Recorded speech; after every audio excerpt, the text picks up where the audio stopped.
ठीक है गाइस, तो हमने क्या किया, हमने एक डेटाबेस बनाई सबसे पहले, उसका नाम रखा DB इन्वेंट्री, उसे क्रिएट कर दिया।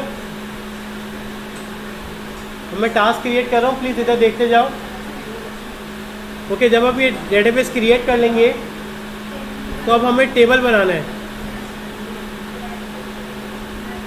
उनको बुलाइएगा। आपका क्या नाम है जी बेटा? टेबल क्रिएट करना है, कैसे करेंगे? अगर मुझे डेटाबेस में टेबल क्रिएट करना है तो क्या स्टेप्स होंगे?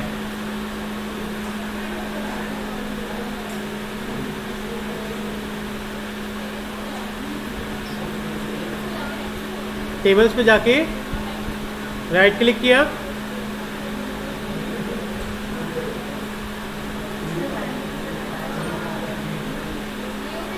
न्यू पे जाएंगे,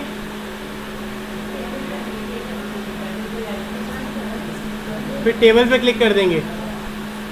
ठीक है, अच्छा जब क्लिक करेंगे तो हमारे सामने एक इंटरफेस आ जाएगा। वो कहेगा जी कॉलम्स के नाम बताइए, कॉलम्स के नाम क्या क्या रखने हैं। बेटा आवाज़ नहीं है बातों की। मैंने यहाँ पे कहा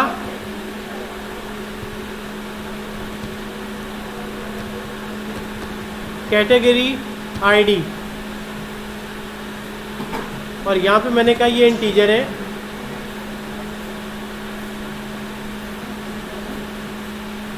उसके बाद नेक्स्ट मैंने कहा डिस्क्रिप्शन, इसको मैंने कह दिया ये n_var 50 है। इस पर राइट क्लिक किया, सेट प्राइमरी की। यहाँ तक मैं आपको बता चुका हूँ सारी चीज़ें, मतलब ये नई बात नहीं है। फिर मुझे इसकी आइडेंटिटी ओपन करनी थी, आइडेंटिटी सेट करनी है, उसको ऑटो नंबर करना है। तो फिर मैंने क्या किया, इसको सेलेक्ट किया, यहाँ है, यहाँ पे एक ऑप्शन होता है आइडेंटिटी स्पेसिफिकेशन, इसको मैंने यस कर दिया और इसको सेव किया। वो कह रहे टेबल का नाम क्या रखना है। मैंने टेबल का नाम रखा प्रोडक्ट कैटेगरीज। ठीक है, इसका नाम मैंने प्रोडक्ट कैटेगरीज रख दिया और कहा ओके। भूल गया क्या ना, आज गर्मी ज़्यादा है। उसके बाद नेक्स्ट एक और टेबल बनाना है। फिर मैंने इस पर राइट क्लिक किया, न्यू टेबल। अब यहाँ पे फिर मुझे, अब मैं दूसरा टाइप्स का टेबल बना रहा हूँ। कैटेगरी का बन गया, अब टाइप्स का टेबल क्रिएट कर रहा हूँ। मैंने क्या रखा भाई, टाइप आईडी, ये कह दिया इंटीजर। फिर कहा कैटेगरी आईडी। अब कोई ये बताएगा ये कैटेगरी आईडी क्या है? फॉरेन की। ऐसा नहीं है कि अगर अपने घर में है तो कुछ और नाम है, जब रुखसत होकर दूसरे के घर गई तो कुछ और नाम रख लिया, नाम सेम रहेगा। इसका मतलब है पीके का नाम, एफके का नाम सेम होना चाहिए, ताकि पता लगे ये किस टेबल से रिलेट कर रही है। नाम चेंज नहीं करना, ठीक है। अच्छा उसके बाद ये वही है ना, मिसाल है कोई, मतलब रेफरेंस एक होना चाहिए। अगर आप रेफरेंस चेंज कर लोगे तो बड़ा मसला हो जाएगा। अच्छा अब इधर आ गए, नेक्स्ट मैंने कहा डिस्क्रिप्शन, और इसको मैंने कह दिया बेटा n_var 50। इस पर राइट क्लिक किया, सेट एज प्राइमरी की, यहाँ है, और इस आइडेंटिटी को आगे ये कर दिया यस। यहाँ तक क्लियर है? ये भी सेम चीज़ है। कंट्रोल एस कर देंगे तो कहेगा टेबल का नाम क्या रखना है। अब पहले वाले को तो तुमने TBL लगाया नहीं, मैंने, सॉरी आपने नहीं लगाया नहीं, तो फिर मैं दूसरे वाले के भी नहीं लगाऊंगा। ऐसा नहीं है किसी के लगाऊंगा किसी के नहीं लगाऊंगा, या तो सबके लगा दो, और अगर भूल गए हो तो फिर छोड़ दो, ठीक है। नहीं अब कोई मारेगा नहीं, मतलब इतनी स्टैंडर्ड से हटना बर्दाश्त के काबिल है। इतना अगर कोई स्टैंडर्ड से हट जाए तो बर्दाश्त के काबिल है, लेकिन इससे ज़्यादा नहीं। मैंने इसका नाम रखा प्रोडक्ट टाइप्स। कितनी प्यारी बात की है, अभी बता डिफाइन करते हैं। अब देखिए भाई दो टेबल्स हैं, मैंने डेटाबेस पे राइट क्लिक किया, न्यू डेटाबेस डायग्राम, यस। कितने टेबल नज़र आ रहे हैं? मैंने कहा ऐड और फिर ऐड एंड देन क्लोज, ये ERD बन गई। अब सवाल ये है कि क्या इन दोनों के दरमियान में कोई रिलेशन नज़र आ रहा है? तो आप क्या करें, ये जो चाबी है इसको पकड़ें और ड्रैग करके यहाँ लाके ड्रॉप कर दें। मैं दोबारा पकड़ूँ, पकड़ में नहीं आई, यहाँ लाके ड्रॉप कर दें।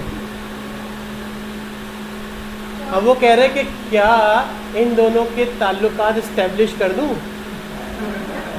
दोनों टेबलों के नाम आ रहे होंगे। प्राइमरी की टेबल का नाम होगा प्रोडक्ट कैटेगरीज, कि क्या आपको ये रिश्ता कबूल है? एक्चुअली ये हो रहा है, प्राइमरी की का टेबल प्रोडक्ट कैटेगरीज, जिसके घर से आ रही है ये, जिसके घर जा रही है वो प्रोडक्ट टाइप से, क्या आपको कबूल है? दोनों की प्राइमरी की ये सेम है, जो प्राइमरी की वही फॉरेन की। मैंने कहा कबूल है, कबूल है और कबूल है। इसका मतलब है ये ताल्लुक बन गया। अभी सेव नहीं हुआ, अभी सिर्फ मंगनी हुई है। आपने कंट्रोल एस करके इसे परमानेंटली सेव करना है। जैसे आप करेंगे ओके, वो कहेगा क्या वाक़यतन कर दूं? मैंने कहा कर दो भाई, हो गया, जो होना था हो गया। अब यहाँ से बर्बादियाँ शुरू होंगी। वैसे मैं कभी भी सोचता हूँ आज़ादी की लाइफ जो होती है ना, एक लाइफ होती है यार, बंदा अपनी शहनशाही ज़िंदगी होती है, वरना उसके बाद जिम्मेदारियाँ बहुत सारी पड़ जाती हैं। उसके बाद बंदे को अपना होश नहीं रहता, सीधी सी बात है। इसके बाद एक U-टर्न ऐसा मिलता है कि इंसान को अपना होश नहीं रहता, तो घर वालों की तगदों में लगा रहता वो। 12 इस पर राइट क्लिक किया, इसे रिफ़्रेश कर दिया। तो अगर आप देखें बेटा, हमारे पास दोनों टेबल्स क्रिएट हो गए एंड दोनों लिंक्ड है, रेफरेंशियली इंटीग्रेटेड है with each other with a relationship. क्या रिलेशनशिप बना होगा इन दोनों के दरमियान? किस टाइप का? 3 रिलेशनशिप टाइप पढ़े थे ना, उसमें से कौन सा रिलेशन बना होगा?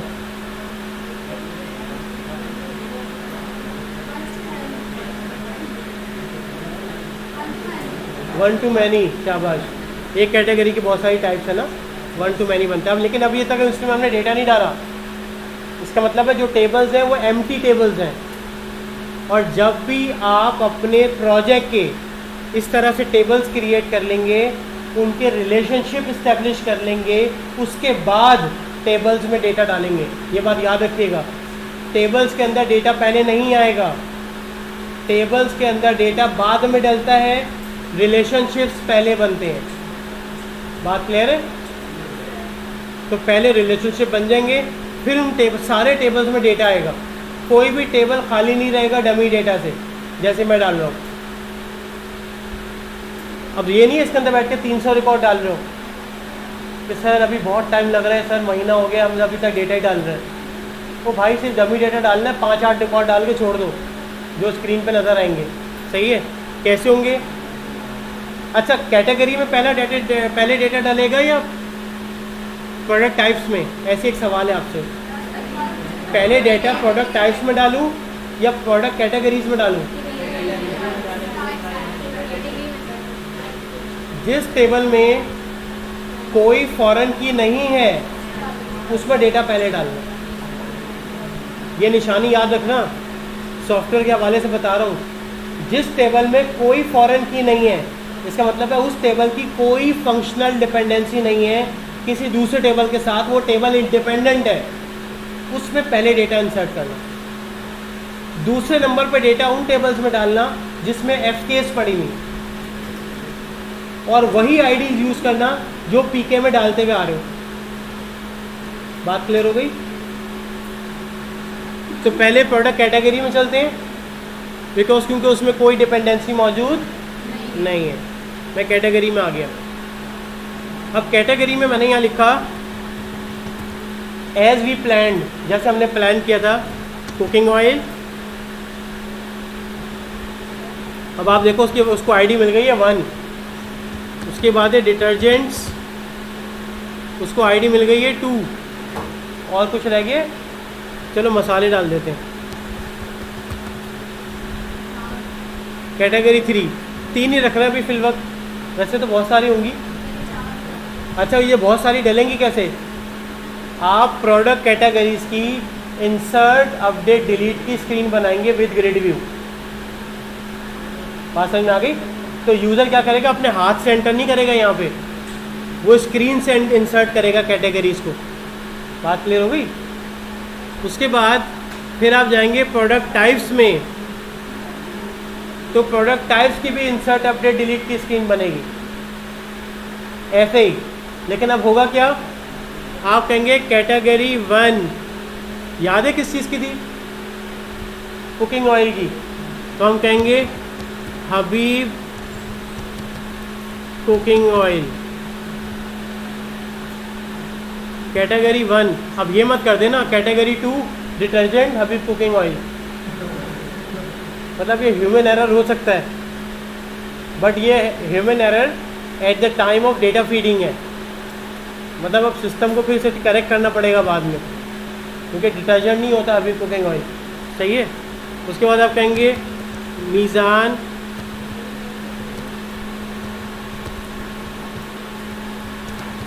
Cooking oil. उसके बाद next one is 1, what is next? Sorry, तल्लू। तल्लू क्या? इस यही नाम रखा है? यही नाम है? नाम ही इतना अजीब है, पता नहीं खाने में कैसा होगा। खैर, ये बस काफ़ी हो गए। सेकेंड 2 पे क्या रखा था हमने? डिटर्जेंट, एरियल,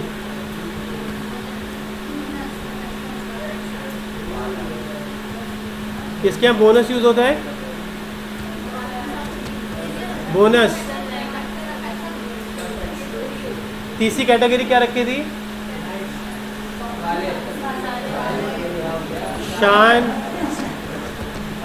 बिरयानी मसाला।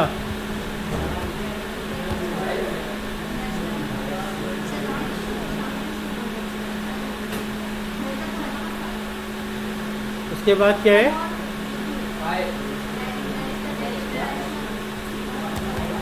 नेशनल कोरमा मसाला।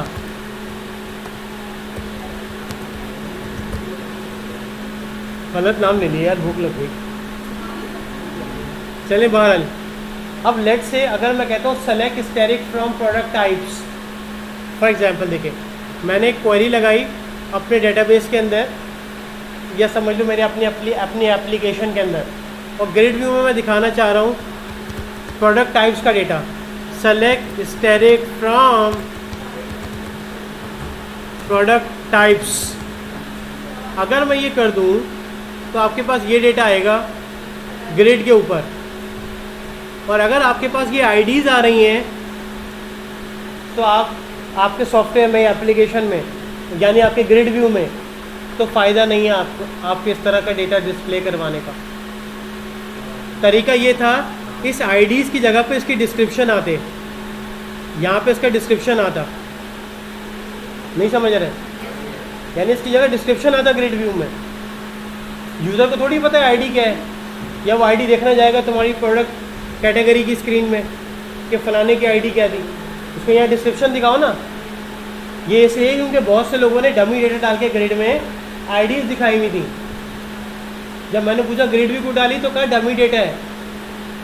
मैंने कहा डमी डेटा है, तो जब मैंने डमी डेटा देखा तो उसमें आईडीज़ चली आ रही हैं, तो ग्रिड व्यू में आईडीज़ क्यों आती हैं भाई? ग्रिड व्यू में तो सारी डिस्क्रिप्शंस होती हैं। आईडीज़ तो बैकएंड के लिए होती है, प्रोग्रामर के लिए, कोडिंग के लिए। ग्रिड व्यू में शो करने के लिए कभी भी आईडीज़ नहीं डालते। क्या हुआ?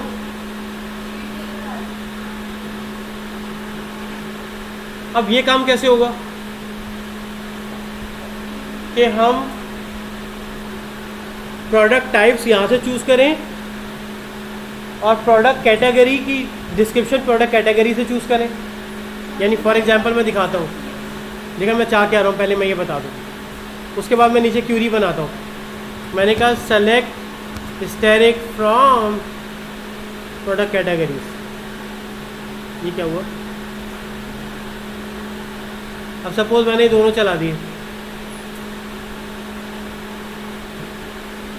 मैं चाहता हूँ डिस्क्रिप्शन में ये है और टाइप्स में ये है, एक ही क्यूरी में, एक ही क्यूरी में। अभी ये क्या है, दो क्यूरीज रन हो रही हैं। इसका मतलब अब हम क्या लगाएंगे, जॉइंस। और मेरा आपसे सवाल ये है कि जॉइंस क्या होते हैं?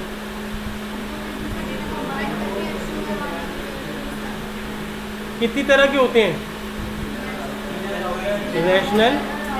रैशनल होते हैं,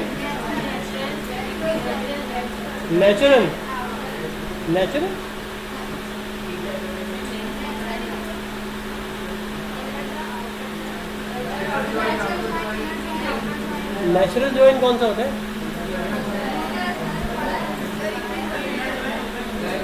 मैंने 10 साल में नहीं सुना इसका नाम सॉफ्टवेयर उसमें। तो फिर मुझे बताओ क्या होता है?